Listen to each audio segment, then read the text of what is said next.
Good afternoon. My name is Kevin Turpin. I'm president of National Journal, and I'd like to welcome you all to our 7th annual member summit in our day after the election summit.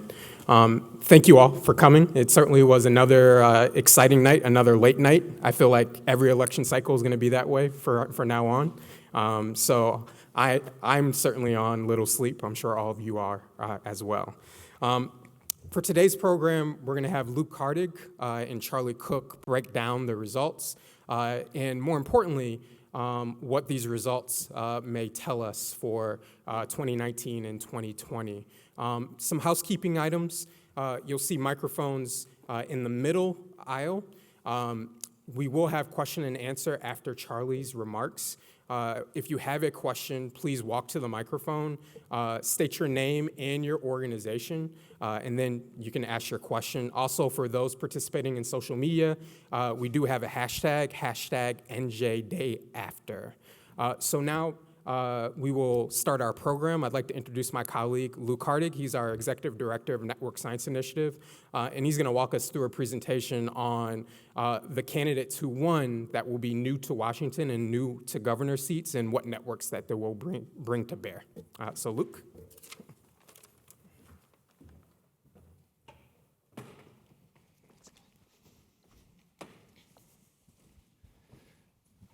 Well, good afternoon, and thanks so much for having me. It's always such an honor to be able to speak frankly to our National Journal members, to hear about some of your challenges and to talk to you about some of the great research that we're doing.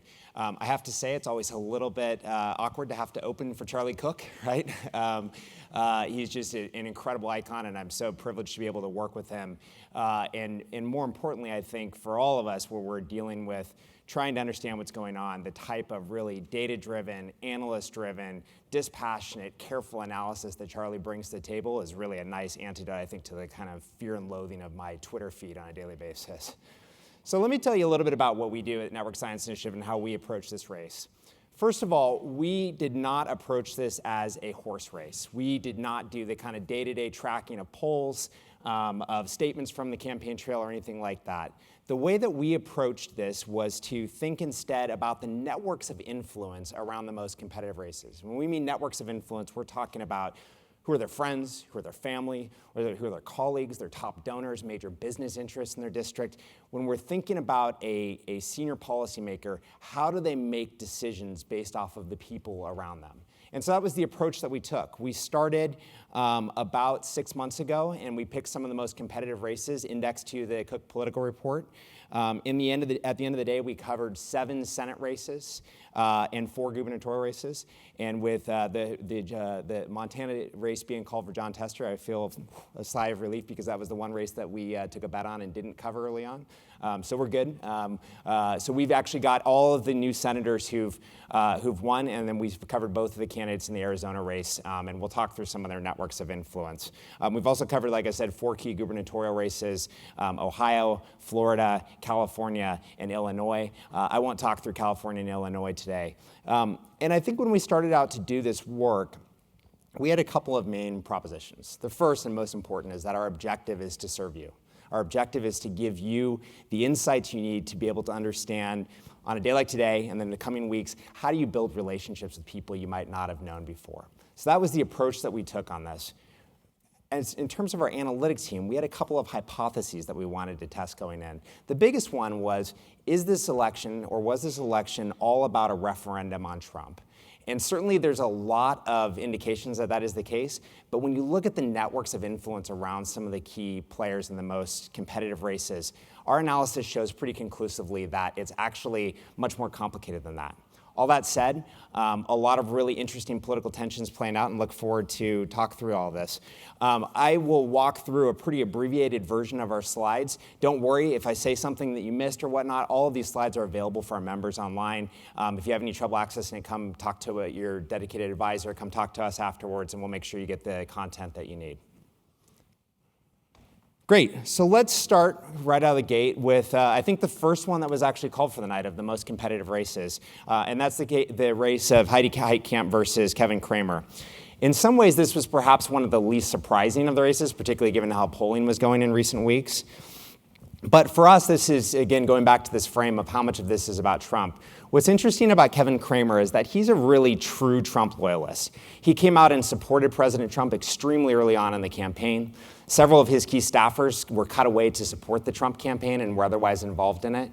And I think for our purposes, when you look at the networks of influence around him, he's tapped into virtually every one of the conservative energy officials and big-time energy donors that had supported President Trump in his campaign.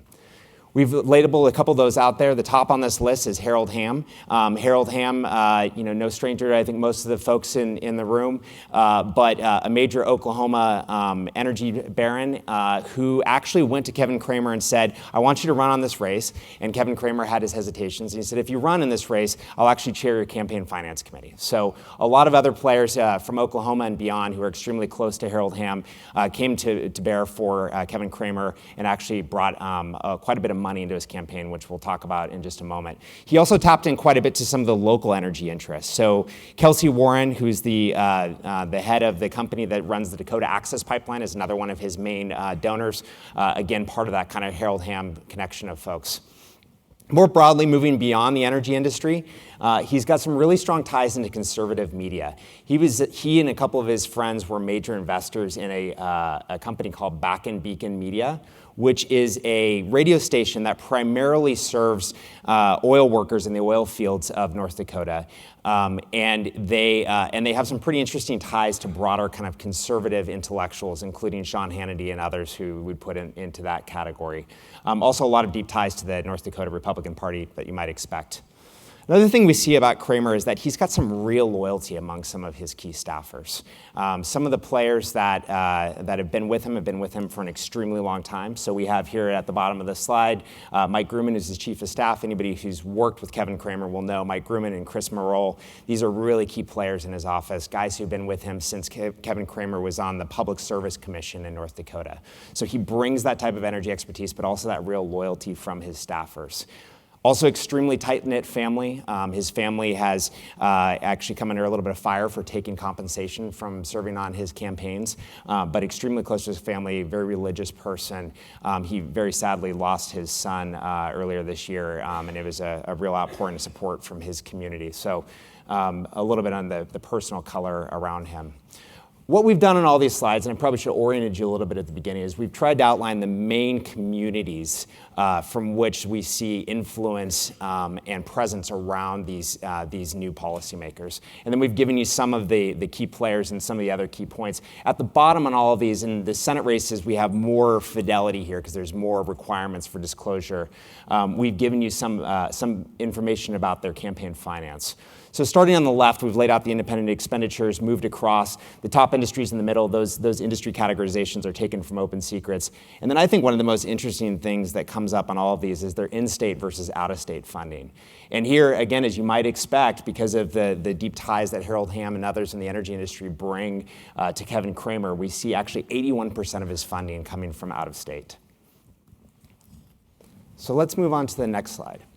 What I wanted to do, and I won't go through this on everyone, and I won't go through this at depth, but I want to just give you a feel for kind of how this stuff actually plays out in action. So we've actually laid out and mapped out the network around Kevin Cramer, and this is the kind of data that our analysts are poring over to try to figure out where should you really focus your efforts and where should we really think of the key points of influence. So you have his family on the upper left.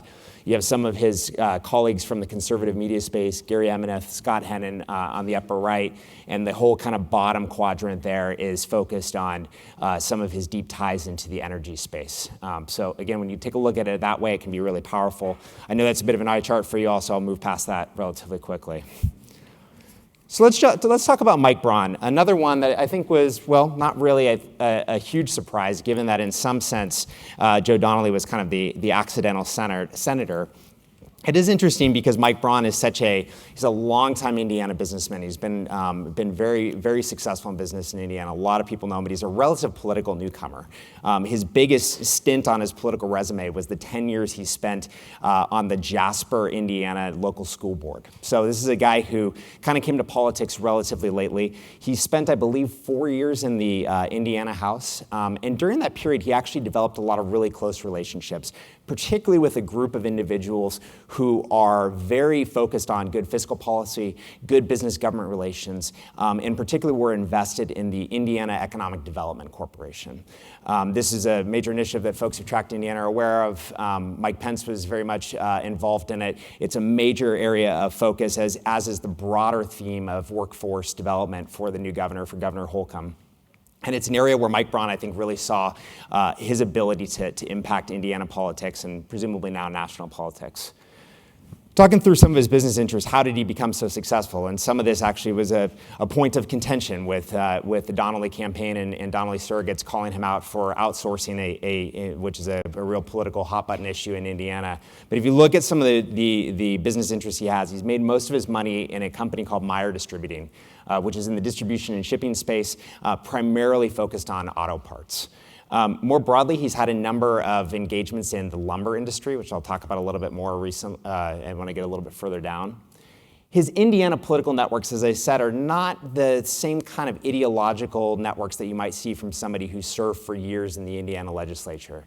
In many cases, the Indiana political networks he has are some of the business mega donors, and again, those strong ties he built with Indiana House colleagues. And then finally, at the national level, this is, I think, a little bit of a question mark. Mike Pence has raised money for him, has shown a lot of support for him in Washington, but their relationship has been rocky at times. Mike Braun's brother actually served in Mike Pence's administration, but Mike Braun is not close with that brother. Mike Braun also has clashed with then Governor Pence over logging rights and other things within the timber industry. So there's been some rocky relationships. One other thing that's notable is that one of Mike Braun's closest friends from business school is the founder of Panera Bread, who's also the funder behind No Labels and the broader Problem Solvers caucus, I believe, if I have that name right, of bipartisan problem solvers. Looking a little bit at the expenditures here, one thing I'll focus on that I thought was really interesting is in the independent expenditures. He received quite a lot of money from Stars and Stripes Forever PAC, which I hadn't heard of. It's actually the PAC that was formed to try to draft Ben Carson to run for president, and it is focused very heavily on driving African-American turnout and support for Republican candidates. I mention that partly because there was a pretty notable gaffe from Senator Donnelly late in the race it was something along the lines of, such and such is an African American, but he's still able to do this. And a number of commentators seized on the use of but as if there was a juxtaposition in that case. And I think when we start to look at some of the numbers on this, I'll be interested to see if that had any sort of bounce and if Stars and Stripes Forever PAC had a role in that. The in-state, out-of-state funding on this comes with a little bit of a caveat. At least through the primaries and potentially through the general, most of his campaign was self-financed. So when you see a huge number of in-state funders, a lot of that is due to that reason. Josh Hawley, fascinating guy. I think a lot of folks thought of this as something of an upset because Claire McCaskill is such a fighter. As folks have noted already, she's run for public office 24 times and has only lost twice. Pretty amazing record. He, depending on your perspective, is sort of the next great hope for an intellectual conservative leader, or he is a young man in a hurry. One thing he's been pretty successful about is that he's really turned this into a big tent race. If you look at the support he got from diehard Trump supporters, from never Trumpers, from the business community, this guy's across the board. He received just a tremendous amount of support among the main portions of the Republican coalition. Let's start from the top. Really deep and impressive conservative legal resume. He was clerked on the Supreme Court for Chief Justice Roberts. That's actually where he met his wife, who is also a noted legal scholar in her own right. He's got deep ties to a range of these Supreme Court alums, many of whom are at some of the most prominent DC law firms. Those firms came out in force raising money for him during this campaign and are the types of people he continues to work with. He's also co-authored with his wife quite a bit, so they're really intellectual collaborators in addition to being spouses. Big tech challengers. What do we mean by this? Interesting, one of the themes that I think a lot of folks in this room have been tracking over the last decade is the real prominence of Republican attorneys general in taking some pretty active roles, mostly in opposing the climate agenda of the Obama administration. He comes from a similar deregulation perspective, but he's also taken on a little bit more of this kind of populist activist approach to how he does his work. So he has been pretty adamant in going after Facebook and going after Google and going after some of these big tech groups, and it's something I think we need to keep a real eye on, that this could be somebody who's really a leader of the techlash movement as we go forward. Interestingly, one of his biggest donors was Peter Thiel, who gave him $300,000. As if to offset that, Peter Thiel also gave Gavin Newsom $300,000, so didn't make too much of it, but something really to watch there. And finally, and this goes back to the conservative legal community, he's got deep ties in the religious freedom political space. Religious freedom is how he terms it, others term it as anti-LGBTQ rights. I'm not going to take a position on that, but I'll just lay out a couple of the key players there. He's close friends with Cristina Arriaga, former executive director of the Beckett Fund, which has been at the forefront of a lot of these fights. He was involved with the Hobby Lobby case that folks will remember, and a number of his associates have been involved with bathroom bills and the such. When we did our independent expenditure analysis, Missouri was hands down the most funded race among independent expenditures. And when you look at who is actually supporting his candidacy or opposing McCaskill, since most of the independent expenditure funding is actually focused on undercutting the opponent, it's just a huge range. It's Americans for Prosperity, it's Club for Growth, it's Tamco Industries, which is a major Missouri conservative funding source. And there's quite a lot when you look across the board here into the in-state versus out-of-state. It comes down with a massive amount of out-of-state funding. Now that number, that pie graph on the far right, is just for his campaign. It doesn't roll into all the independent expenditures. I suspect you bring all the independent expenditures, and the amount of out-of-state versus in-state is just, it's just a huge disparity and gap there. Florida Senate. Let's talk about Rick Scott. Rick Scott, maybe one of the real players that we would have expected to win last night. Very popular governor running against kind of a lackluster opponent. He comes from a deep network of prominent business conservatives in Florida. He got his start as a healthcare executive, primarily as a hospital executive. He's also pulled in a lot of funding from American Crossroads, from some other groups of this ilk. Robert Rowling, we've listed up there. One interesting thing, he's actually raised a lot of money in Texas. He's gone to Texas quite a lot and raised money out of Texas in support of his campaign. When we look at actually how he runs his operations, which consultants he hires, which pollsters he utilizes, he draws very heavily on conventional mainstream GOP campaign advisors. I've listed a few there, alums from Ted Cruz's campaign, Mitch McConnell, Cassidy, a few others along the way. And when you look at how he's kind of balancing this, that he has these deep ties to traditional GOP groups as well as to the Trump world, a lot of it goes through, he's actually inherited a lot of the Trump ground game that was very active and pivotal in the president's victory in Florida in 2016. Looking at some of his independent expenditures, which is fascinating.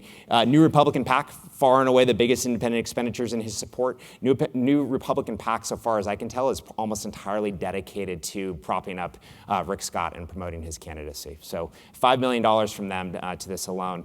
As you can see, again, indicative of those strong ties he has to wealthy individuals in Florida, 89% of his funding coming in state versus out of state. Marsha Blackburn. One of the great hopes for Democrats in a pickup with Phil Bredesen about the best candidate I think Democrats could have possibly put forward in Tennessee, and Marsha Blackburn with a pretty resounding victory. Let's talk a little bit about her network. One thing that has been noted quite a bit is just how close she's associated herself with President Trump. When you look at some of the other players in her inner circle, it's actually, I think you can actually make a better case that she's closer to kind of the Mike Pence network than President Trump's network. If you look at some of the individuals who work in her office, who supported her, a lot of folks with ties to the Freedom Caucus. She has a close personal relationship with Jeb Hensarling and some of the other members of the Republican Study Committee.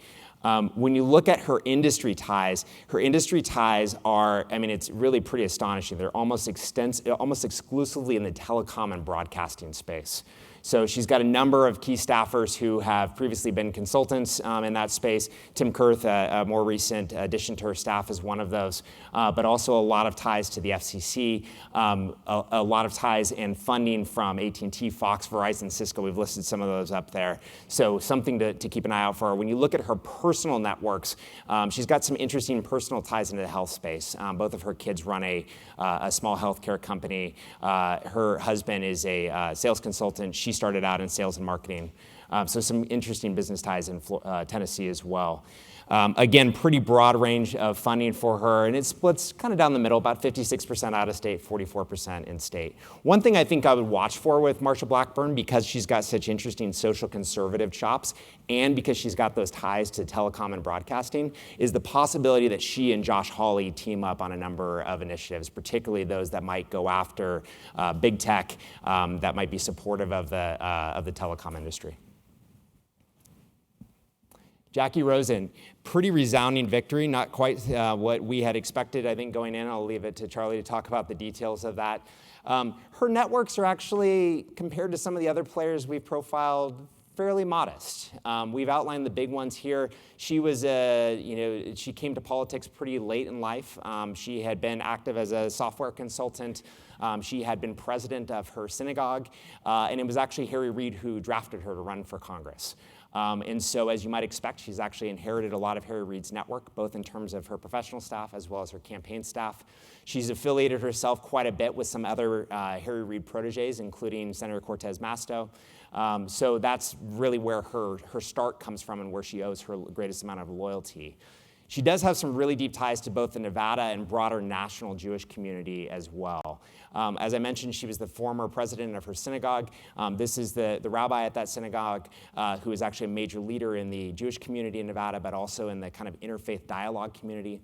Really interesting for us because if you look at the other major political power player in Nevada, it has to be Sheldon Adelson, right?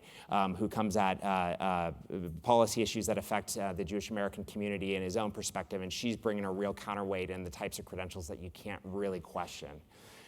When it comes to kind of her personal connections, her husband is a radiologist with the VA. She has personally, as I mentioned before, been a software consultant and particularly worked for Southwest Gas Corporation.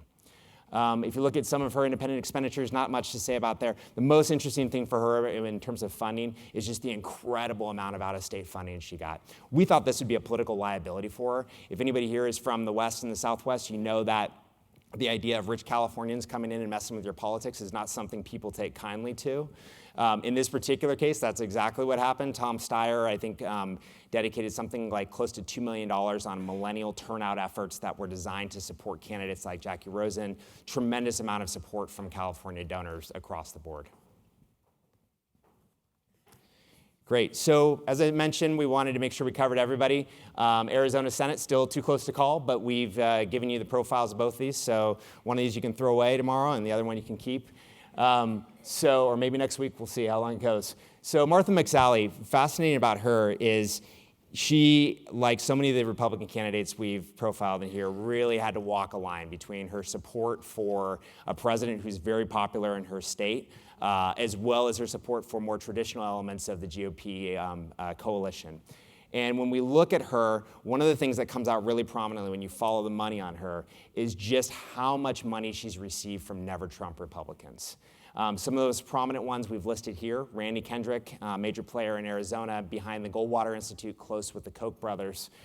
Karl Rove, who is needs no introduction for this room, but has been pretty fervent in his anti-Trump proclamations. And Paul Singer from Elliott Management, the original funder of the Steele dossier, among other things, but a major player in that space. When you look at her networks on the ground, and I think this is actually striking compared to Kyrsten Sinema, is she does not have this well-developed, long-standing Arizona network that you might see from some of the other candidates that might have run for this position.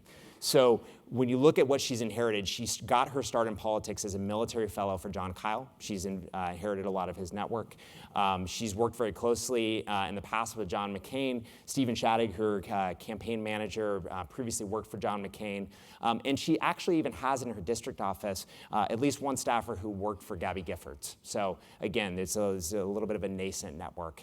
And finally, in military and defense, No surprise, given her really decorated history as the first ever female combat pilot in the U.S. Air Force. A lot of ties and interest in national security space. Interestingly, and perhaps because of the role she had in breaking barriers, this is where we see some moderation in some of her points of view and her policy positions. She was famous for, beyond actually serving in combat, she was famous for actually suing the Department of Defense over the requirement that she wear a headscarf when she was stationed in Saudi Arabia. So that brought her in contact with a lot of those who were fighting for greater degrees of equality in uniform. She's also a big advocate for mental health. Between her time in the military and her time in elected office, she served at the George Marshall Center in Germany, which is interesting because you can really see her fitting into the mold that McCain left, not just as a veteran, but also as a real defense intellectual and somebody who brings that higher level thinking to Washington. Not much to say about her funding network, so I'll skip over that. Let's talk about Kyrsten Sinema. A couple of big things I want to mention about her. First of all, she started as a really pretty far left progressive. And if you looked at how she operated early on, her first campaign for office was in the Green Party. She got like 7% of the vote. She came back a couple years later with a more moderated position and ended up finding her way into public office and has risen from there, in large part because she's been so pro-business. She's just done a ton to ingratiate herself with that community. She's actually received the endorsement of the Chamber of Commerce in her House races. She received the Spirit of Enterprise Award from the Chamber earlier this year. She's a prominent member of the Blue Dog Coalition. She's hired several staffers from other members of the Blue Dog Coalition. Fitting in line with that same kind of narrative, she's also been a real champion for veterans issues. Both of her brothers served in the military, one of them in the Marine Corps, another one currently still on active duty in the Navy. She's got staff she's hired and brought over from the Department of Veterans Affairs. But she also is a really staunch advocate for LGBTQ rights. She's the first openly bisexual member of Congress. She has some really deep staff ties to Human Rights Campaign. I think she has 3 former staffers who are over there. And she has been a prominent advocate for gays in the military, being able to serve openly. She's aligned herself with various players in that debate. When you look at some of her independent expenditures and the broader campaign financing, a couple big things to say. First, she's obviously been the beneficiary of a ton of out-of-state funding. And when you look at the independent expenditures, Red and Gold PAC is this kind of mysterious shadow group that everybody always rails against when they talk about these shadowy PACs. They've hidden their hand quite a bit through various clever approaches to disclosure, so it's hard to tell who exactly is behind them, but they brought a lot of money into her race. I think I'm going to end on DeSantis in the interest of time and making sure that I'm not standing between you all and Charlie Cook. So let me end with DeSantis, and we have covered some other gubernatorial races as well, but I'll stop with him. Of all the races that we covered, when you look at the networks, purely at the networks, the Florida governor race is the one that we feel most confident was truly a referendum on Donald Trump. Now, it seems a little bit odd because it's at a state level and it's not at the national level, but when you just look at the people who actually align themselves with both those candidates, it comes out pretty clearly that that's exactly what was happening. We don't have Gillum up here, but if you looked at some of his funding networks, massive support from George Soros, from other major liberal donors, strong ties to the civil rights community and others in that part of the Democratic coalition. When you look at Ron DeSantis, he's a really equal counterweight to that. His support came very heavily from major GOP mega donors. Some of those are Florida residents, like Laura Perlmutter and her husband Ike Perlmutter, also members of Mar-a-Lago, but also has a finance committee that boasts virtually every one of the major funders of President Trump's campaign. So really tapping into those networks that the president has built around himself. Some really strong and interesting conservative ideological ties. Usually when we profile Republican members of Congress, we see them as having quite a few ties to industry, not so much with DeSantis. Most of what we've seen in terms of the relationships around him, in terms of the staffers he hires, are people who come from places like Heritage Action, who come from Cato, who come from the Republican Study Committee. So those are the kinds of people he surrounds himself with. But running in Florida, understanding the challenge he's up against, he has ingratiated himself with quite a few Florida establishment Republicans. His running mate for the office, Jeanette Nunez, is actually a close confidant of Marco Rubio. He relied pretty heavily on Marco Rubio's networks to power his campaign. We've laid out a couple of the other ties he has down here, perhaps drawing on Rick Scott's networks. He's also done pretty well with the conservative business community and particularly the medical community in Florida. As I said, more stuff here. Happy to go through it if you want to chat with me afterwards, but I just want to thank you for having me. Thank you so much for being here. I know you guys have a tough job in the months ahead making sense of all of this and getting yourself in the best position for the organizations you represent. We're here to help you however we can, and it's just been great to be with you today.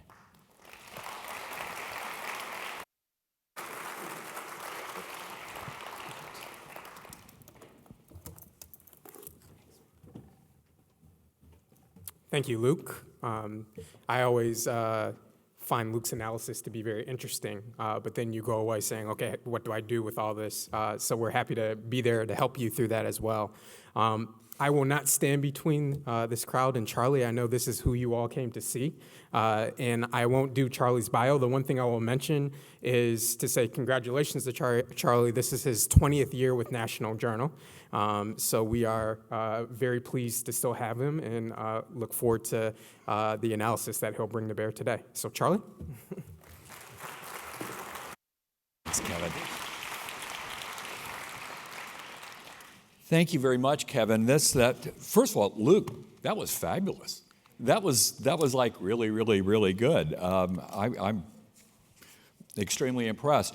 This is, Kevin mentioned that this is my 20th year at National Journal, but what that really means is that this is the 10th biannual Charlie Cook sleep deprivation test.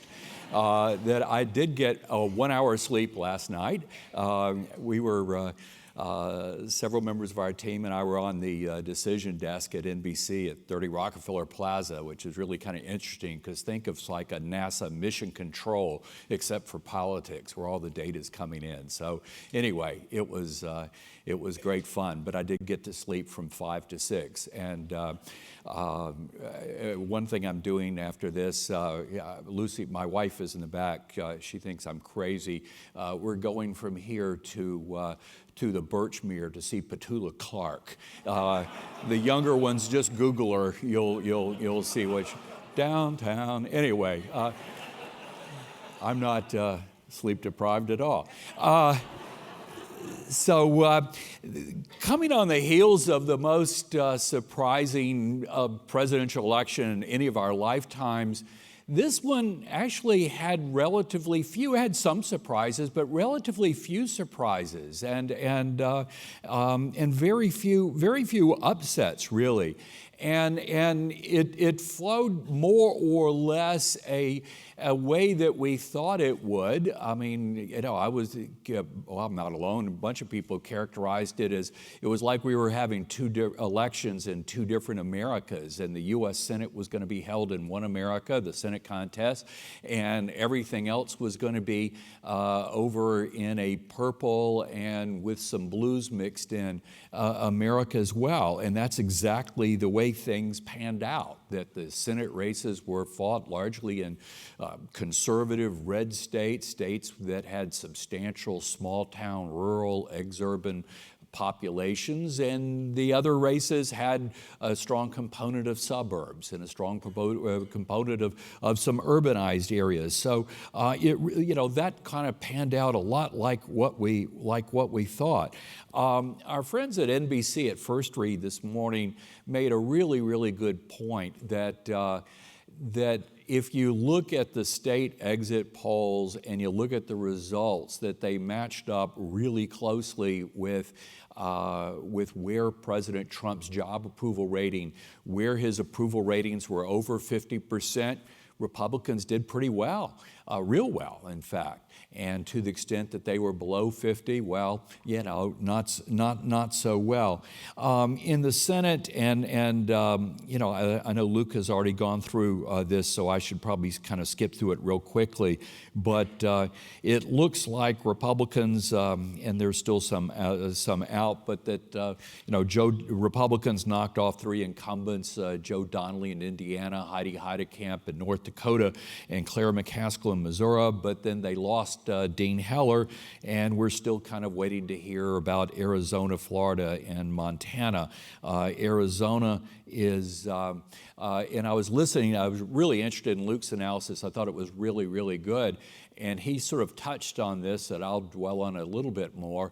What I thought was so interesting there is that Martha McSally did really start off as a moderate and then sort of ran hard right.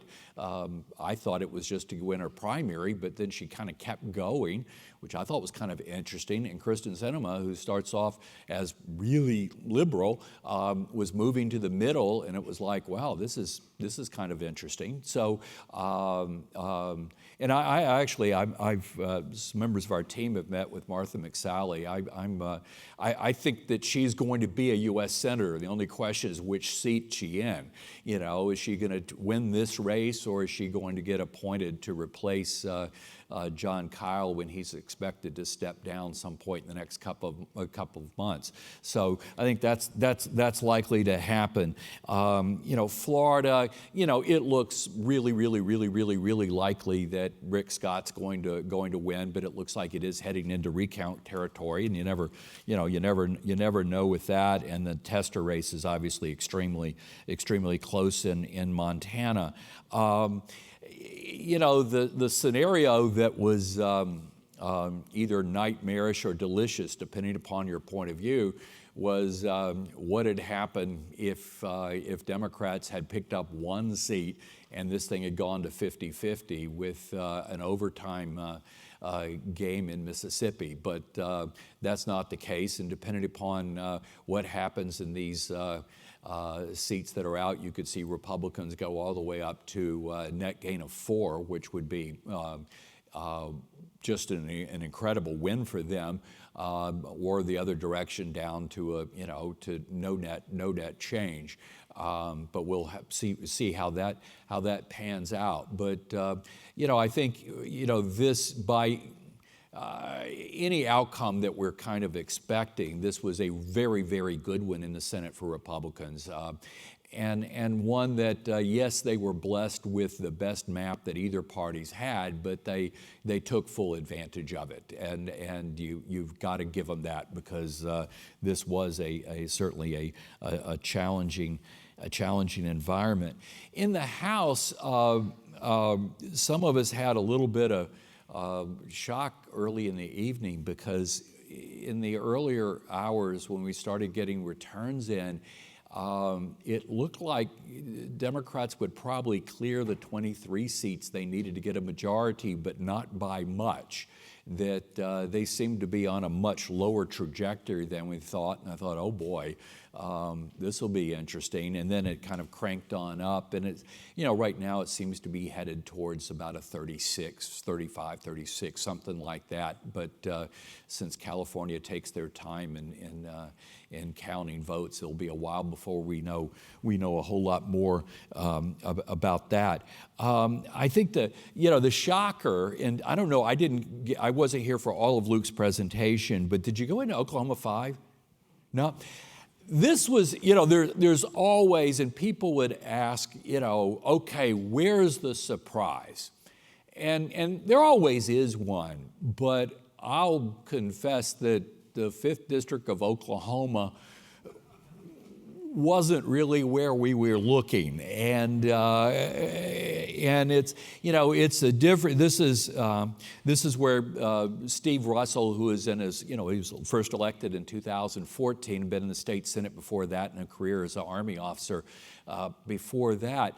But where it's basically Oklahoma City and the suburbs immediately around Oklahoma City, and it's actually, yes, it's Oklahoma, but it's got a 41% either minority or mixed race population there. And, it's the state capital and university. I mean, it's got some things, so it's not just your typical southern kind of district, but wow, I didn't expect this. And Kendra Horn, and this was a beating. She's an attorney, and this is a district that Mitt Romney beat President Obama by 18 points. That Trump beat Hillary by 13 points there, and. If you were going to say, hey, there's going to be a race that surprises you, I'll confess that wouldn't have been where I would have picked. But the underperforming early in the evening was something that had our heads scratching. The governors was that was a good night for Democrats. There are still 3 races that are uncalled. But sort of between, it's the one in Alaska, the open seat where the independent was running and then he dropped out. But that's very, very close. The other is the open seat in Connecticut. And then finally, the Georgia, and, the question is just, does it go for a runoff on December 4th? And, it's a close call, and it might be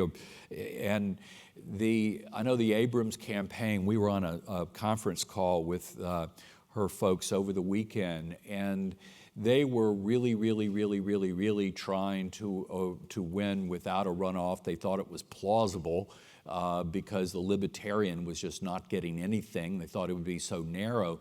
But part of the reason, I don't think it was overconfidence. I think part of it was that they had considerable doubt about what it would be like in a really short runoff period up against the state, the Secretary of State, Brian Kemp, the state elections officer, who's, and you've got some real quirky things there, like, for example, Monday's a holiday and all the courthouses in the state are going to be closed, and early voting would be very much abbreviated. There were just sort of all kinds of wrinkles in there. They were having a hard time getting information out of some of the county courthouses. And anyway,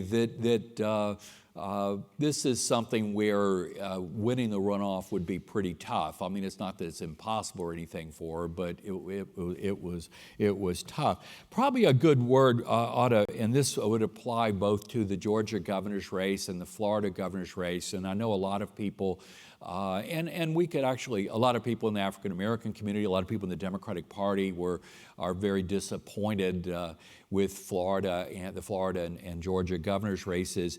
And you could throw in, I guess you could throw in Beto O'Rourke as it's just sort of more white liberal national, is that, yeah, the left came up short in all 3 of these, but you know what, compared to what we kind of thought 3, 4, 5, 6 months ago, it's like, geez, I'm not sure any of us thought they would have, in Gilliam's case, made it into the general election or run as well as they did. And that, just to use Georgia as an example, Georgia has changed a lot. It had to have changed a lot, or you wouldn't have seen this race this close.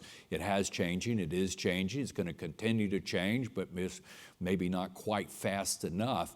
But it is gradually becoming a less red Republican state, more of a purple state, and this kind of punctuated that. And the same thing with Texas. And one thing that's interesting about Texas is that Beto O'Rourke, coming up short, this was the first serious influx of money into voter registration, get out the vote for Democrats in Texas since Lloyd Bentsen left the Senate. And that this will move Democrats forward in their goal to turn Texas purple. And again, this was a lot better than I expected, but and I think Senator Cruz should be congratulated that was a very, very hard-fought win, and up against, you're a Republican incumbent in Texas. You kind of have an expectation that you're going to outspend your Democratic challenger by a pretty wide margin, and that didn't happen. So that was a very, very, an impressive win for him. where Democrats underperformed, I mean, we knew that the Senate was going to be really tough for them. The only question was how tough was it going to be? And where Democrats had mixed to slightly disappointing was in the state legislatures. And I've been emphasizing this for a month or two, that to me, the states, if you think about from a policy standpoint, if Democrats were going to get the majority in the House, as they now have, that it would not be a huge majority. It will be small. It would be small almost certainly, and now it will be smaller than the Republican majority Republicans have in the House right now, and they've had a hard time getting things through. So it'd be a really small majority. So what we're really talking about is being able to control the Senate floor schedule and having a gavel, being able to call hearings, things like that. Not really moving a lot of serious policy along the way, and that it was extremely likely and now certain that Republicans were going to have a majority in the U.S. Senate, and President Trump was still going to be at the other end of Pennsylvania Avenue with a veto pen, so that from a policy, strictly a policy perspective, there really wasn't much of a prospect for change. But to me, it was out in the states where there was and still is to a certain extent a potential for real change, because, as everybody in this room knows, over the last 20, 30 years, Washington has been increasingly unable or unwilling to deal with a lot of problems facing the country, and as a result, it's created a vacuum. And the states have stepped into that vacuum, and then you throw in the big gains that Republicans had in the 2010 President Obama's first term midterm election, when they Republicans picked up six governorships net and over 700 state legislative seats, and then in 2014 the next one picked up 2 more governorships and another 300 plus state legislative seats, and where you saw conservatives embark on a very, very aggressive conservative agenda over the last 8 years. And, to the extent that the Supreme Court is getting more attention than it ever has before, a lot of this, some of the more controversial measures, it's been passing on the constitutionality of statutes and regulations and policies enacted by these states that now have had Republican majorities in the legislature and Republican governors, that they were able, that's sort of been what's driving a lot of the controversy in the Supreme Court. And whether you're talking about abortion or Medicaid expansion, contraction, or voter, and this is my phrase to be non-denominational, access, security, or suppression, depending upon your point of view. Anyway, but very, very, very aggressive. And now with Democrats picking up, what was it, 7, something like that, governorships.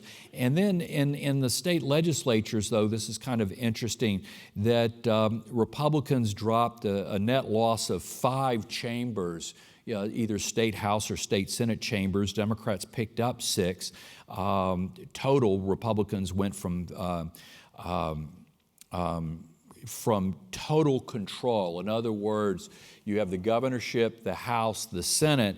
Republicans had, before the election, they had 25 states where they had complete control versus only 8 for Democrats. And now it's a little closer to 21-14, where Republicans lost 4 states in terms of complete control, and Republicans picked up 6. But we saw Republicans picking up, and for here I'm going to cheat off of Tim Story, who's the elections expert at the National Conference of State Legislatures. But the Minnesota House, the Colorado and Maine state senates, the Minnesota House, both chambers in New Hampshire, and then you've got the Connecticut Senate went from tied to Democratic control, and then this is where it gets complicated, where technically speaking, Democrats had a majority in the state Senate, but there was this rump group of Democrats that aligned with some Republicans and that effectively gave Republicans control of the Senate. And the reverse happened in Alaska. Well, now, those have flipped around the opposite way.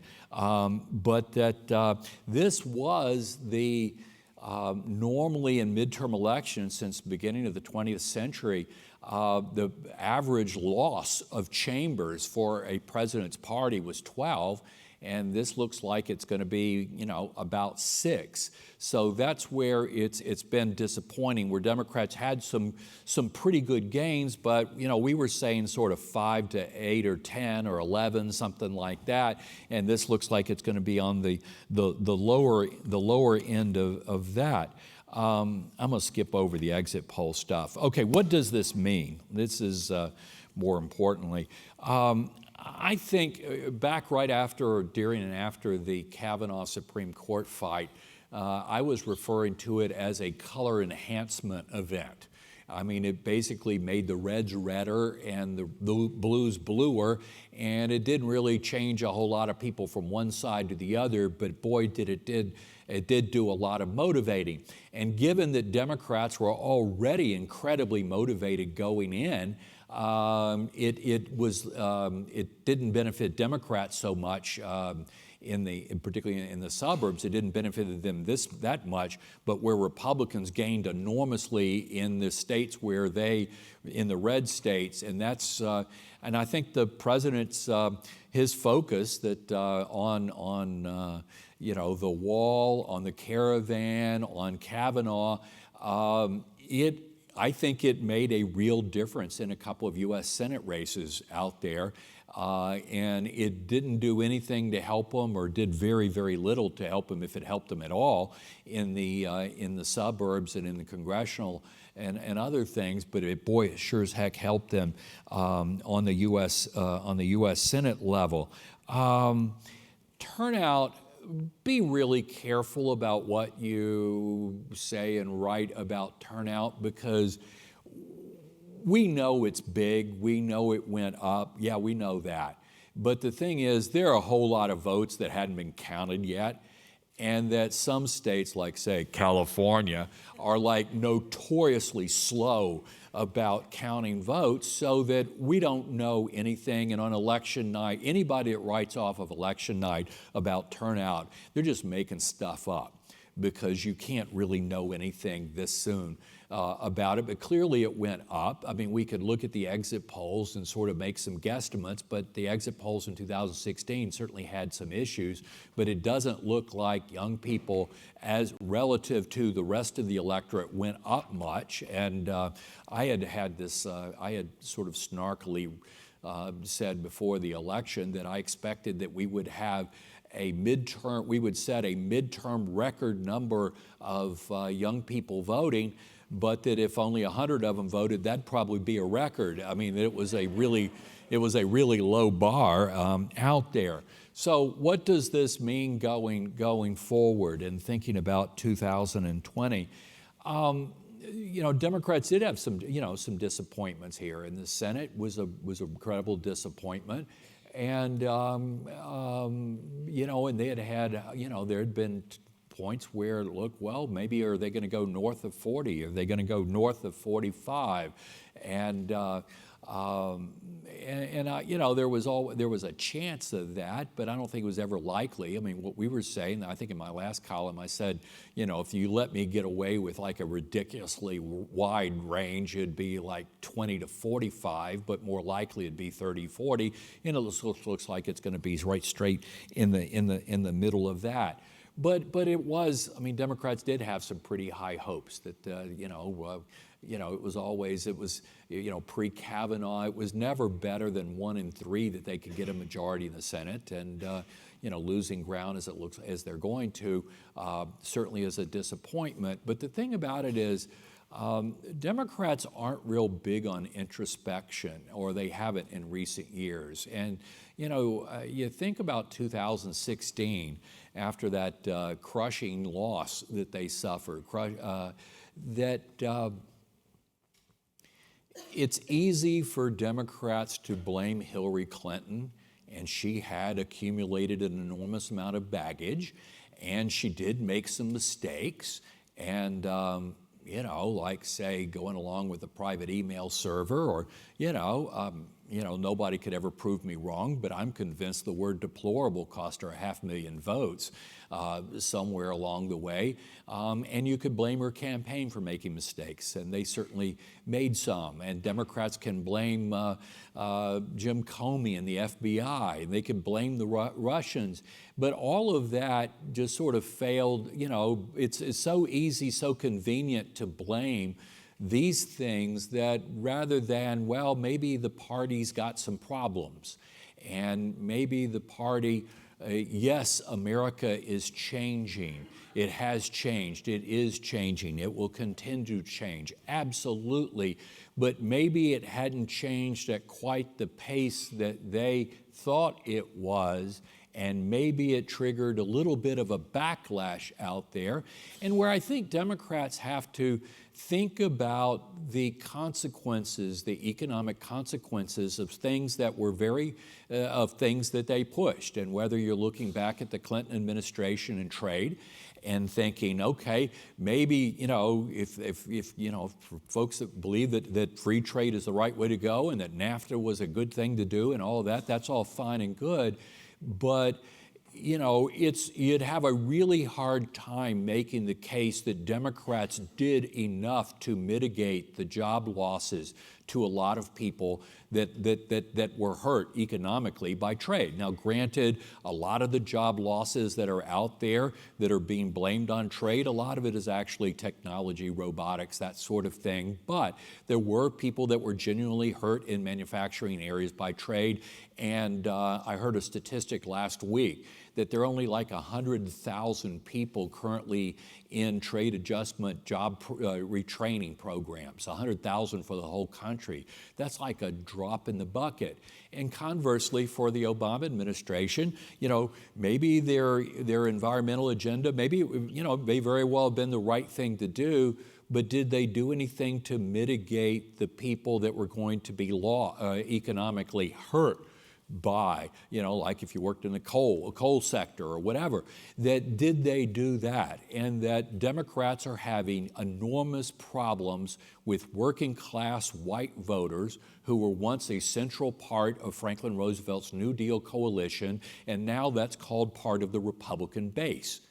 And Democrats have to, I think they probably ought to look in the mirror and say, what did we do to lose these people, or what can we do to keep from losing more of them? They ought to really be thinking about that.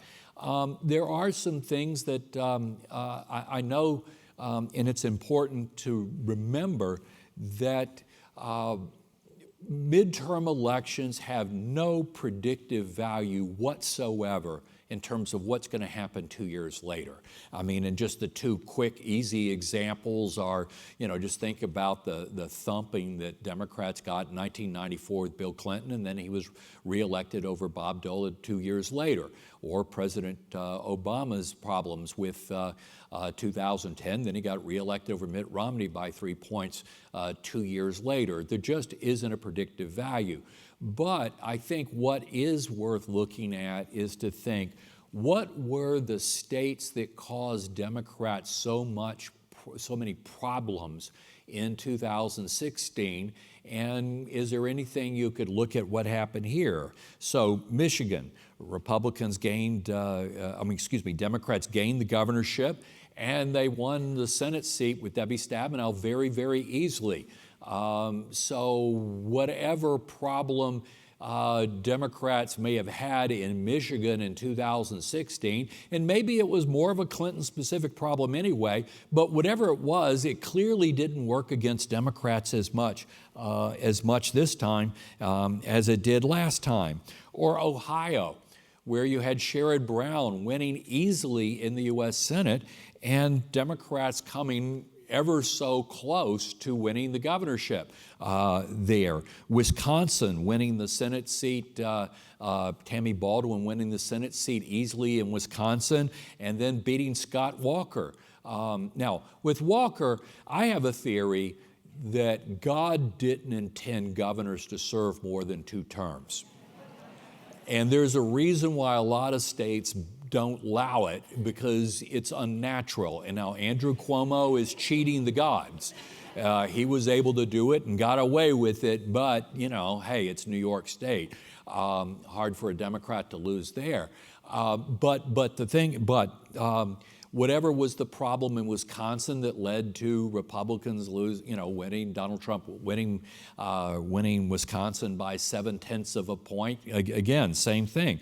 Or Pennsylvania, winning the governorship, holding on to the governorship easily and holding on to a Senate seat very, very easily. And then you think of Florida, that running, coming up, looks like just short in both the Senate and governor's races, but very, very, very competitively. Obama carried it by 1 point. Trump carried it by, I think it was 1.2 percentage points. And both these races were really, really, really close.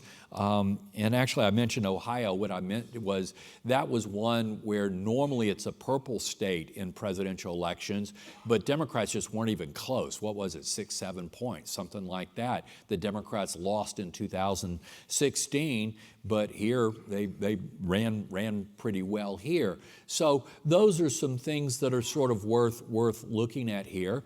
I do think the presidential election the campaign starts today, that there are going to be people jumping in immediately, and I think it's going to be a field that will be of roughly the same size as the Republican field was back in 2016.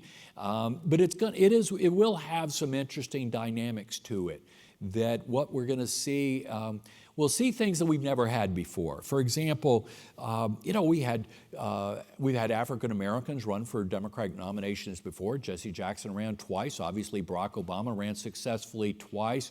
But to have 2, 3, 4 well-funded, well-organized, very prominent African Americans running, like Kamala Harris, like Cory Booker, like possibly Eric Holder, like possibly Deval Patrick. Wow, that's a new and different dynamic here. And I think it's a mistake to think of the Democratic nomination fight like NCAA basketball brackets. But it is a way, because it's not that simple, and that's not the way it is, but it is a way to structure thinking.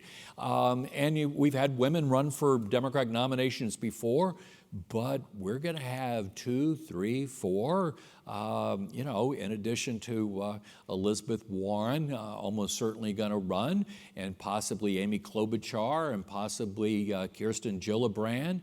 And I'm missing, and Kamala Harris, who I mentioned, 2, 3, 4 women running.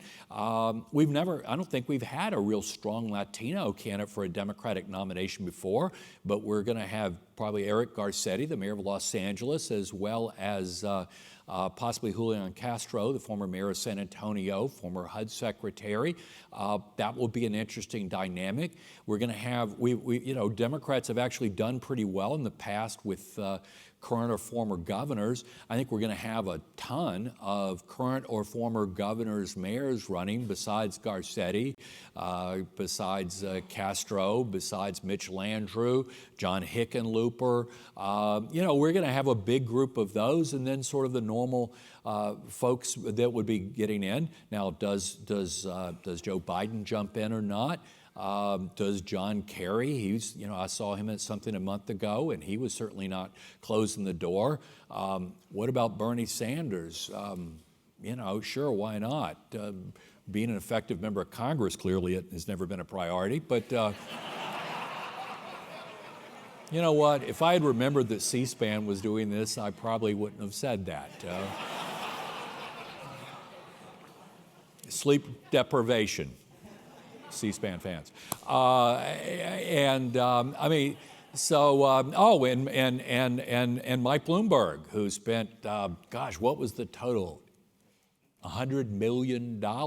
And, can everything that Bloomberg's done on environmental and gun issues that the Democratic base likes, would it undo the connection to Wall Street and maybe some of the criminal justice practices that have fallen out of favor that he pursued, that the NYPD pursued when he was mayor, and just sort of the age thing, and that he at one point was a Republican. Can that undo all that? We'll have to wait and see. So we're going to have a big, complex, boisterous Democratic primary.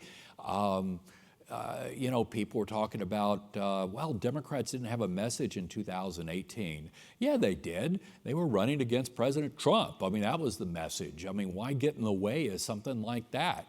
But 2020, that's when Democrats need to have a message coming together, and that's where something like that will be really, really important. So take all that together, and this thing is going to be like a barrel of monkeys. It's going to be a lot of fun to watch, things like income tax returns and subpoenas and all kinds of interesting things over there. And I think, President Trump, I think he can brag that I think he did make a very positive difference for Republicans in the Senate, but I think there's some former Republican members of the House who might not be former Republican members had the president been a little tamer, a little more subdued in some of his rhetoric. So why don't I stop at this point, and we've got microphones here, and I don't know if there's a third one over there, but anybody that's got a question, and I do not have the latest figures on any percentages or numbers on individual races. So, you guys that have your phones and iPads and things next to you can take care of that. But yes, sir. Meyer, Union of Concerned Scientists, thanks for doing this, Charlie, as always. You talked about the prospect of sort of gridlock in Washington and looking to the states for policy action. But it looks like from the conversations that Pelosi's been having and some of the signals from the White House, there might be a few areas where at least the House and the White House would have an incentive to cooperate on infrastructure, prescription drug pricing, to have a record of something to run on. The Senate seems to be the place where McConnell just wants to confirm judges, not do much else. But if the White House and the House had incentives to get together and cooperate on some of these big issues, could they jam it through the Senate and get something done? On paper, I think you've got well, first of all, you're making a great point. On paper, it seems very, very plausible that what you're describing may happen. But President Trump has some fine attributes, but sticking to a script, staying on message, staying focused, and negotiating policy. Okay, I'll give you that. Yeah, I mean, they're not among his strongest suits. So can he, and the thing is, and every time he rolls a grenade down the aisle, it undoes the potential for some of these where there are opportunities. I mean, to be perfectly honest, if I were him, the first thing I would have done last year would have been infrastructure. I mean, there are things, do some things that are unifying, bring people together. But, so can he stay disciplined on that? And history suggests that that's a challenge, but maybe. But I'm a little skeptical that this will happen. And also, thinking about President George W. Bush, you don't become president under circumstances much worse than he did. You lose the popular vote. You win in Florida. It was a contested thing, goes all the way up to a 5-4 Supreme Court decision. And there was so much bitterness coming out of Florida, but at the same time, he was able to do something with that and to patch, work with Senator Kennedy on education and able to do some things. And actually, people forget that his first Gallup approval rating after taking office was, I believe it was 56%. where clearly some people that didn't vote for him were willing to at least initially give him the benefit of the doubt. But the politician is about it's about addition, not subtraction. And that's why it's been so perplexing to watch President Trump do his doubling down strategy to the extent that he has, and not try to expand that 46% that voted for him, not to try to push that number up, because there are no guarantees that there's going to be a Jill Stein type Green Party candidate pulling the kind of support that she did. That not all of it came out of Hillary Clinton's hide, but probably a pretty fair share of it. And will the Libertarian, I mean, that there 46% may not be able to get 302 or whatever number of electoral votes that he got. So ought to be able to do that, but do what you're suggesting. But you know, I'm going to be from Missouri on this one. He's going to have to show me that he's willing to stay harnessed, you know, in you know. Yes, sir, right here. Hi, Pete Altman with NRDC. You mentioned that midterms are not a predictor of what happens in the next presidential, and it sounded like that was for the U.S. as a whole. But are there signals that we see at the county or congressional or state level comparing midterm to the previous presidential performance that have any meaning going forward to the next one? Like, if we see reversals in counties that Trump flipped, for example, in 2016, if they start moving the other way, does that have any meaning, or is that that's just how it is? That's a really, really good question, and I suspect that before you get home tonight, there will be some National Journal Presentation Center people that will be working on tracking that data down and building some slides on it. But that's kind of what I was getting at. I mean, I haven't looked at the historical on that specific thing, but what I was getting at about talking about Wisconsin and Michigan and Pennsylvania and some of these places that sent this presidential election into a very, very different place than we expected. I mean, normally, you know, a 2.1% popular vote win is enough to get you 270 electoral votes. And, you know, to have the biggest divergence between the popular vote and the Electoral College in 140 years, since 1876. We all remember fondly when Samuel Tilden won the popular vote by 3 percentage points, and Rutherford B. Hayes won the Electoral College by, I think it was a vote or something, although I think that there were some contested things in there. But anyway, I think looking at it on the individual state or individual county level is a legit way of looking at it, but it's and particularly with this being a split decision, you know, do you make that based on the House or on the Senate? And the House also, the president's approval ratings going into last week, they were kind of, I mean, there were some 40s and 41s, but there were some 46s and 7s. And that's actually a fairly wide span. And that usually if you're down below 46%, the average is a 40-seat loss in the House and 7 seats in the Senate, but normally you don't have this map to deal with. So, but I think your point's well taken, and I would bet, I'm fairly confident that the Presentation Center people will be working on that, and then I can steal from them. Any more questions, comments, accusations, anybody? Gosh, you guys have never been shy before. Here we go. Got 2 coming up. Hi, I have a quick question. What are your thoughts on House leadership? Is Pelosi going to see any challengers? I just saw Diana DeGette is challenging Clyburn for whip. Any thoughts? Oh.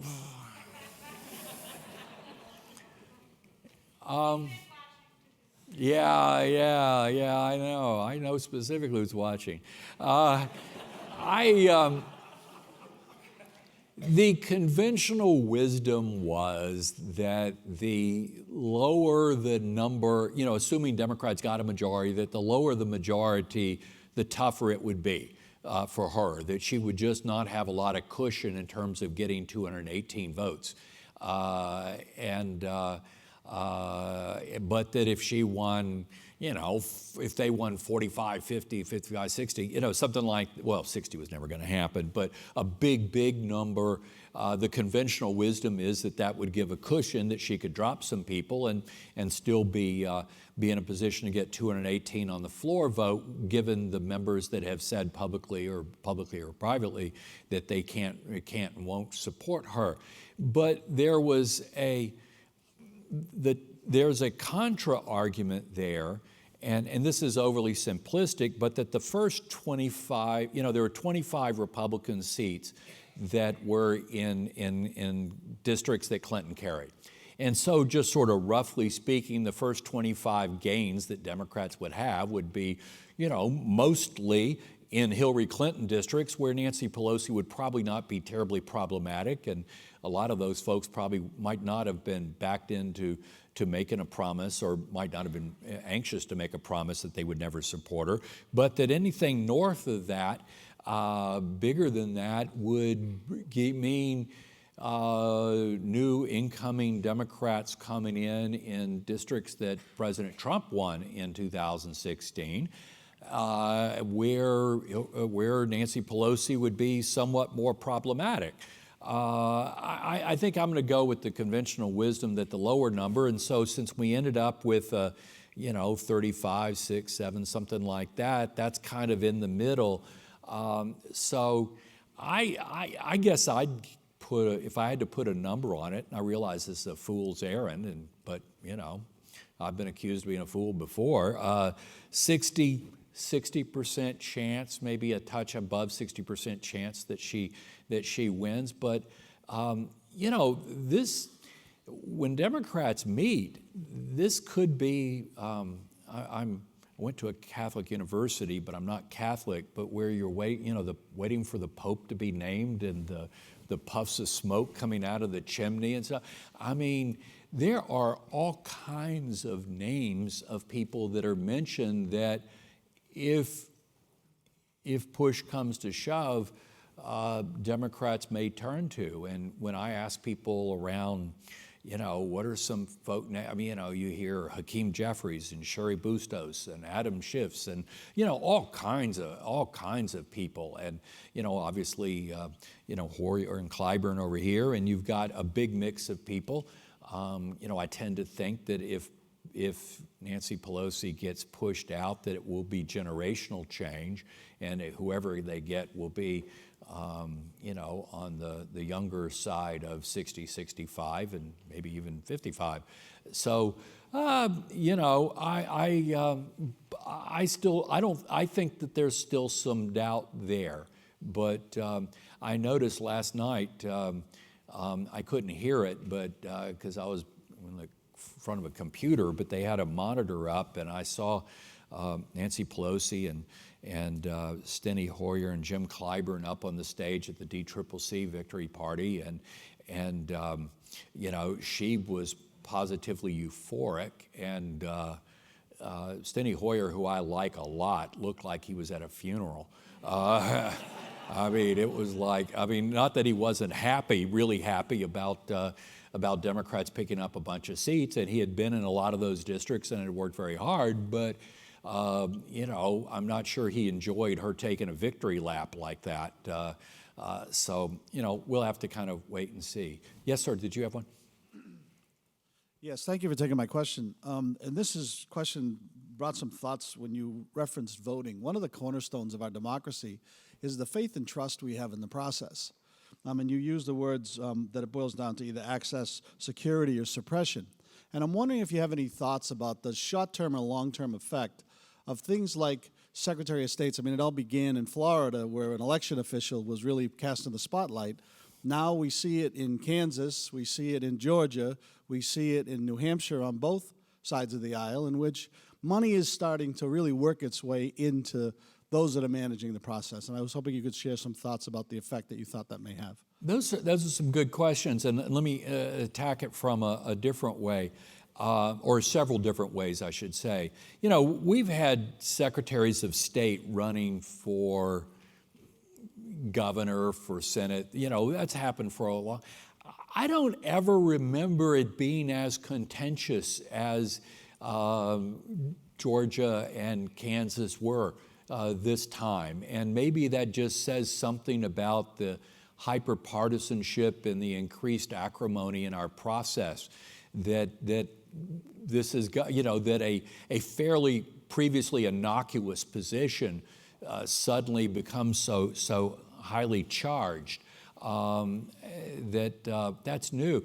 One thing that Republicans did over the last decade that was very, very smart is the Republican Party invested a boatload of money in state elections over the last decade, and went both state legislative but attorney general, secretary of state races, and they invested a heck of a lot, and they've done extremely well in those races. And actually what was interesting is on the train on the way to New York, I've been going back and forth the last few days, yesterday afternoon I was looking and I couldn't quickly find a partisan breakdown of secretaries of state. I mean, I'm sure it's out there, but AG, you could find that very easily, but it was where it just had never been really considered that where the partisanship was that important. But yeah, I personally would prefer that we have some kind of careerist or non-partisan, non-political people administering elections. But the other thing, to your broader point, we spend very, very little money. I mean, we spend a lot of money on campaigns. We don't spend a lot of money on elections.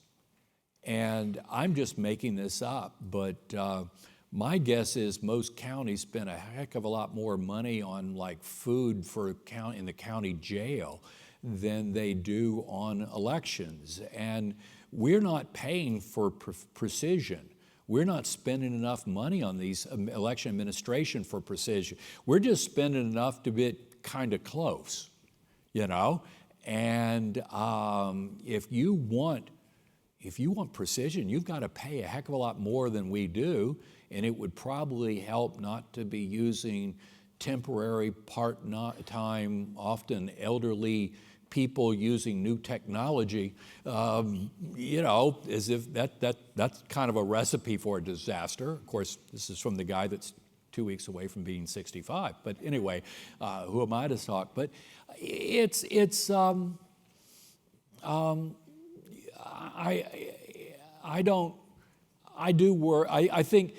guess I worry some about the security of our elections and the process, but I worry even more about the lack of confidence that people have. And we saw some articles over the last few days about people who think, my vote doesn't matter, and people saying, I don't even know if it's going to get counted. And you go, wow, that's pretty self-defeating, and that's a terrible, terrible attitude. So I do think we need to take election administration more seriously, and I do think that I personally, now granted, you need to consider the source. I'm from Louisiana, the original good government state, but I think there's very little voter fraud in this country, very, very, very little. At the same time, I know a lot of conservatives and Republicans that are absolutely convinced that voter fraud is rampant. I'm a little more skeptical about that, but that's okay. But there isn't a lot of confidence in our system from either side, and that's a real problem, and that we need to address. Anybody else? I'm trying to see right here, yeah. This is Jeremy Scott with the District Policy Group. Thanks, Charlie, for doing this. My question with Ohio, usually when you have statewide elections like Florida, governor and Senate, you see it trend the way kind of Florida looking like it's trending. In Ohio, you had Sherrod Brown, who clearly ran away with it, and then you had Mike DeWine win as governor. Do you have any insights or anything that's telling, especially given, as you mentioned, it being a purple state, it's a swing state, it's very important to 2020. Is there anything more that you can share with us on that? Well, you could sort of state rules and then you could start finding exceptions to the rule. We are seeing less ticket splitting than we've ever seen before. And that we are seeing more people that are just going straight down the line, either Republican, Democrat, or just staying home, than we ever saw before. And there was a great statistic that the Pew Research Center people came up with that since 2013, there have been something like 73 U.S. Senate elections before yesterday, and that 69 out of 73 were won by the same party that carried that state in the most recent presidential. And that in 2016, every single U.S. Senate race went exactly the same way that state was going that night in the presidential. So we are seeing a lot less ticket splitting, but we are still seeing some. And the gap between Sherrod Brown's victory and Richard Cordray's loss, I mean, obviously that was a gap that was there. And we saw, well, Texas, Governor Abbott, I don't know what his margin ended up being. It was 15, 18. I mean, it was a big margin. And then Ted Cruz's was very, very close. But, you know, you had all kinds of strange things going on in Texas. I mean, strange other than the Beto O'Rourke-Ted Cruz race. But, you know, you had a Republican attorney general who's been under indictment since Moby Dick was a guppy. Then you've got a state agriculture commissioner that somehow offended all the barbecue joint owners with some kind of emissions thing, and, you know, which perplexed the hell out of me because, gosh, that smells good. I mean, you know, why would you want to restrict that? And isn't that sacred? And then apparently the land commissioner, Bush, offended the Daughters of the Alamo or something where, you know, it was sacred site in Texas and on something or other that I don't understand. And that was kind of pressing him down a little bit. So you had all kinds of things going on that caused a big gap. So, but the general rule is still there that there is less ticket splitting than we've seen in a long time. But yeah, there absolutely are examples of it. And I'd say, you know, Brown's race just never was close. I mean, it just never was. I mean, you know, Ohio and Pennsylvania Senate races, Sherrod Brown and Bob Casey, those were sort of those Republican challenges were sort of the dogs that didn't bark. I mean, they just sort of never got completely engaged. So, but I think the general trend towards less ticket splitting is absolutely there. Yes. Hi. My name is Yasko with Sumitomo Corporation. There have been mentioning... I saw you at something the other day, didn't I? Yeah, okay. Yes, I'm stoking you. So some people have... Be careful, my wife is sitting right back there. Well, some people have mentioned the changing nature of the Republican Party being more and more Trumpian. Do you think there will be any impact of... all of a sudden, I forgot the name. I could take it, or go ahead. No, Senator of Utah. Romney. Romney. Senator Romney, formerly a presidential candidate of Republican. Does he have any impact at all in Senate? Well, I think Senator-elect Romney is, you know, a very, very bright, very talented, very mature. And I think he'll be very much a worthy addition to the U.S. Senate. I wouldn't expect him to become a thorn in the side of President Trump because, number one, that's kind of not his personal style. But number two, you know, we saw, you know, think about Senator Flake and his book. You know, his book that was so critical of President Trump, you know, it ended up being, you know, the political equivalent of a 166-page suicide note. You know, that Where I don't think, and I think the world of Senator Flake, but I don't think he could have won a Republican primary when all was said and done. Bob Corker didn't even write a book, but his criticism of President Trump made him where he would have had a very difficult time beating Marsha Blackburn had he doubled back and run for his seat again. That there's just very little tolerance for dissent within the Republican Party right now, and that there would have to have been, if Republicans had lost 50 seats in the House and lost 2 Senate seats and control of the Senate, that might have changed things, but that didn't happen, so I wouldn't count on that. But I do think that we are seeing signs of a realignment that is taking place in this country. And it's going both directions, and that we're seeing a lot of high-income, well-educated people that are moving from roots in the Republican Party more towards Democrats because of their pro-choice, their pro-environment, their anti-gun. They don't like President Trump. That's pushing them over this direction towards Democrats. At the same time, you've got these working class whites, once a reliable part of the Democratic coalition, that are moving equally fast over towards the Republican Party, and that they, as a tendency, tend to like President Trump. Now, there is a liberal element there, and there is a swing element, but there's a lot of pretty conservative, particularly socially, culturally, that are moving over that way.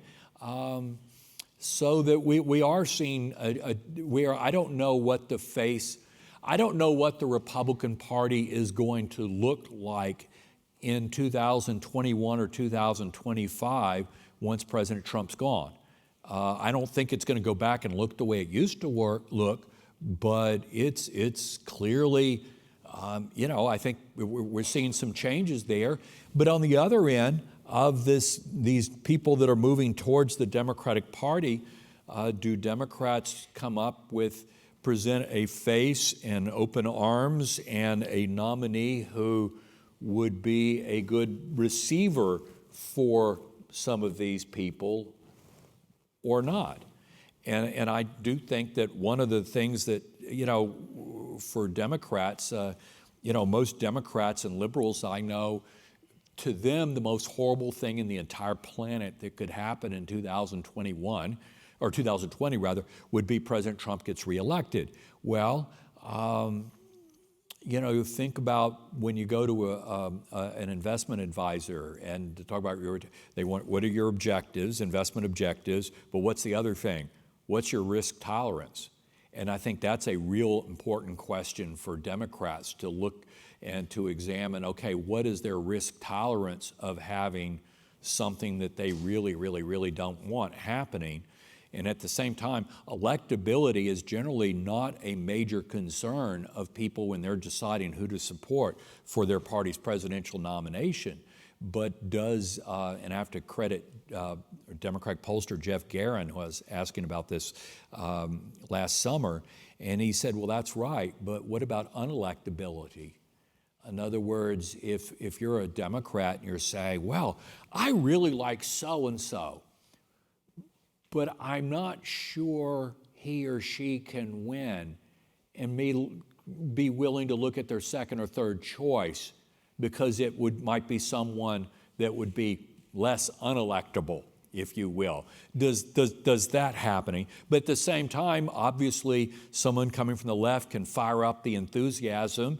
And we saw, enthusiasm where, Democrats, yes, they came up short in Florida and Georgia and Texas statewide, but you know what?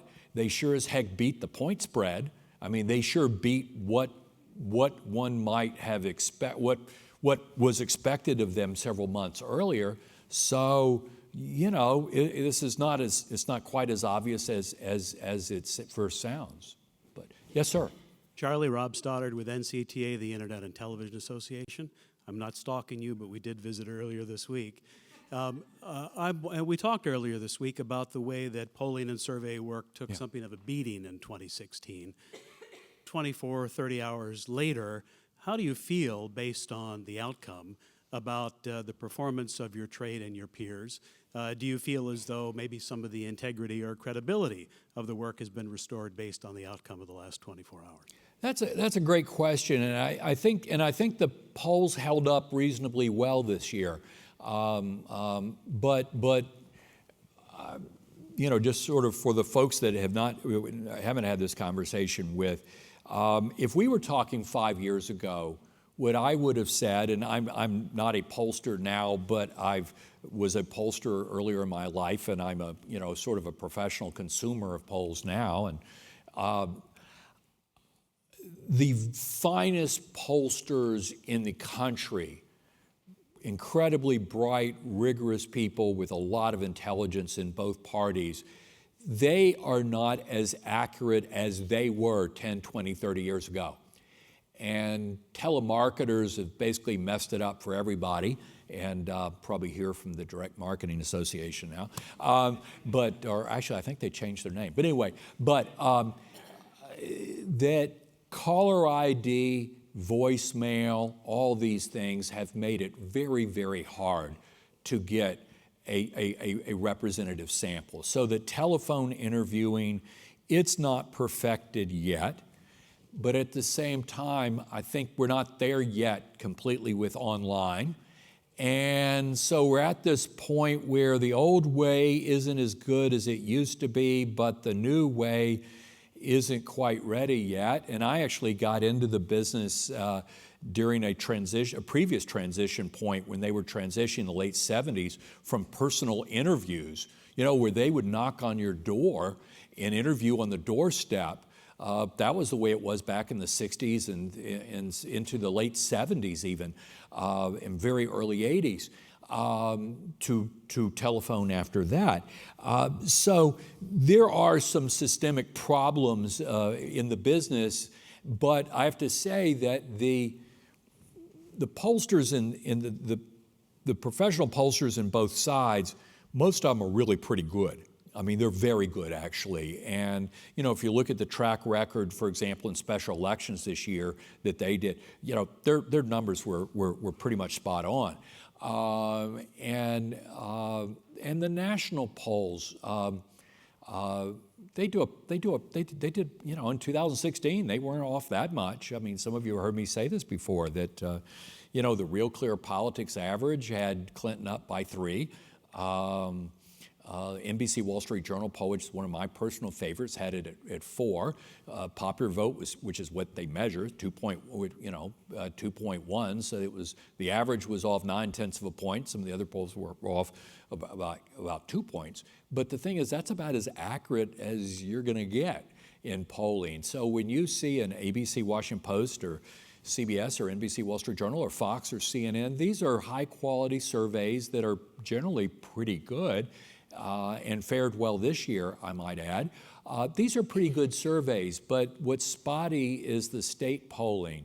But even in 2016, vast majority of states went exactly the way they were expected and exactly the way the polls indicated. It was the epic poll failure was Wisconsin, Michigan, and Pennsylvania.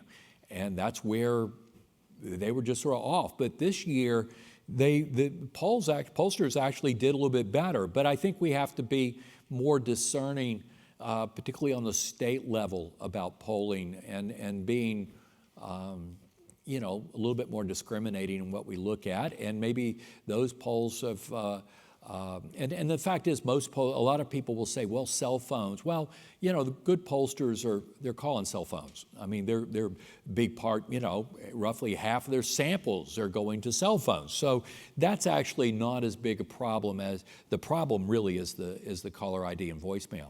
Yeah.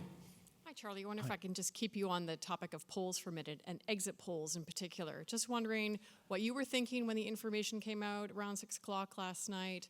I mean, I was looking at things, GOP, approval numbers seemed underwater, country on the wrong track, and thinking, oh, this might bode well for Democrats tonight. Do you think that played out, or just your views on the exit polls?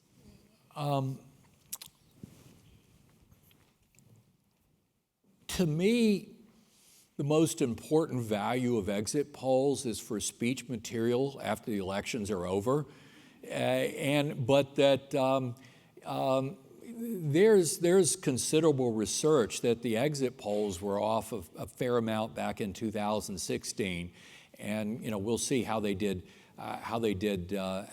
this time. But the thing about it is, people forget exit polls. I mean, they've been abused a little bit. That exit polls were never designed to predict what was going to happen in a state. I mean, exit polls were designed to kind of give you a flavor that men are doing this and women are doing this and African Americans are doing this and Latinos are doing this and people with four-year college degrees are doing this and that, to give you some texture, some flavor, and explain behind the scene what's going on.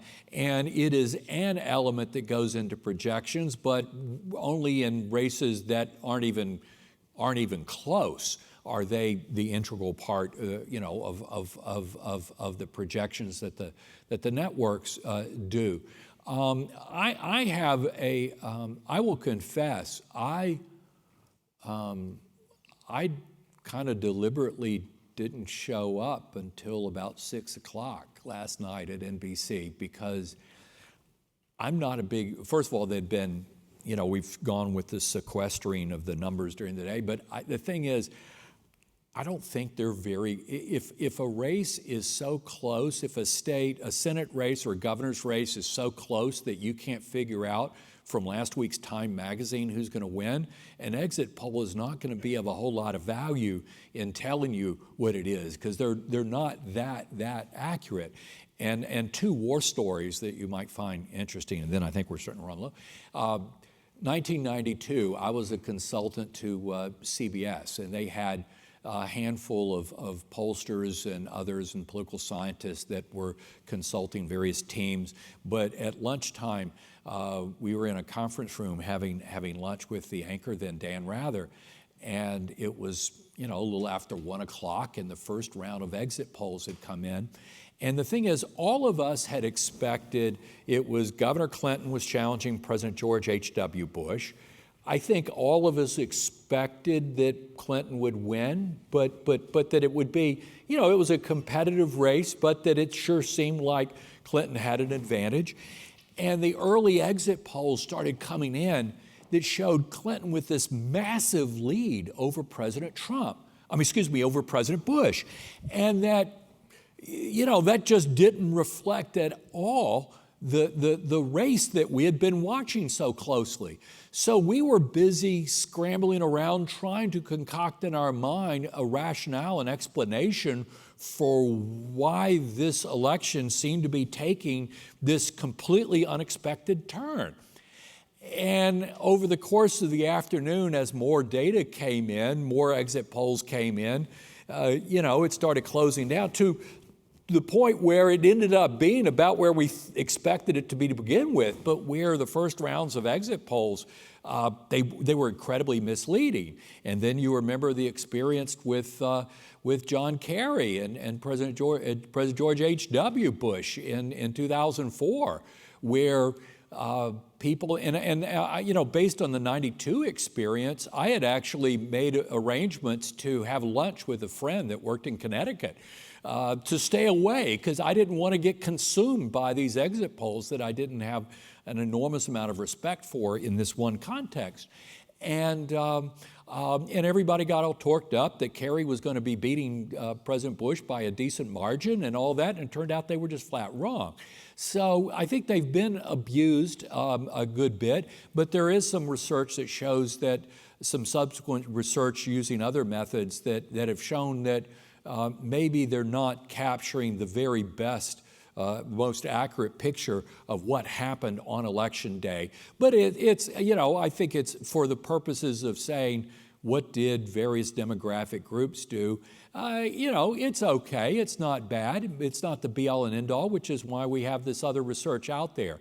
So, but I think that they've been overused or misused, abused, whatever, in a way that they shouldn't have been. And that, So I think they should be taken with a little bit of a grain of salt. Having said that, I have the cross tabs, both horizontal and vertical tabs, so I could use for speech materials. That's where I've caught up with some sleep. But you have to be a little careful. Anybody else before we get the hook? Well, I want to thank you all for being National Journal members, and your support has helps us do what we're doing, and I'm proud of being associated with National Journal for 20 years. And for any of you who aren't National Journal members, I'm sure that someone can help you get there. But anyway, thank you all very much for coming out. Kevin?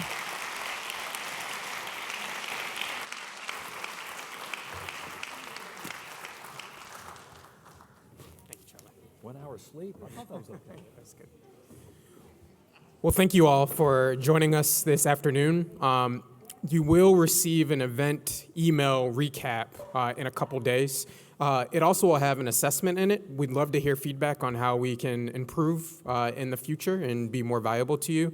I also would like to invite you to join us at a reception that we're having this afternoon. Thank you and have a good afternoon.